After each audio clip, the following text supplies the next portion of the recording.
পোলারা আইছিল বিদেশ তো, পোলারা একটু ঘুরতে পারামু, কেউ তো পাইতেছি না। এদিকে কেউ কাকা, কি খবর? ভাতিজা, পোলারা আইছিল বিদেশ থেকে, ঠিক আছে? তুমি তো জানো কাকে একটু ব্যবসা বাণিজ্য বেশি ব্যস্ত, এখন তো ব্যবসার সিজন। তুমি যদি পোলারা নিয়ে এলাকা ঘোরাও, পোলারা আইছিল অনেকদিন পরে, নিয়ে যাও। ঠিক আছে নিয়ে এলাকাটা দেখাও। কাকা, সমস্যা যাও। নাই। কেমন ছেলে?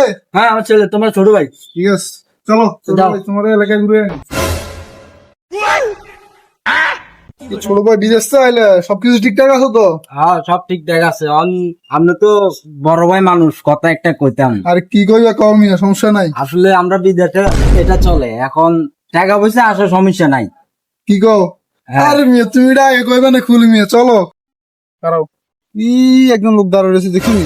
হ্যাঁ, দেখছি এ দেখছি। কাকার কাছে যাইলে কইলে দিয়ে দিব। ঠিক আছে, আমি এখানে আচ্ছা, দাঁড়াই। ঠিক আছে, আমি যাই লইয়ে। হ্যাঁ কাকা। হ্যাঁ কি রে? আরে 100 টাকা দেন চাই।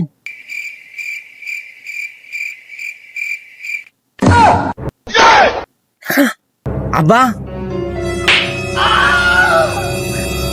গোলামের ভূত।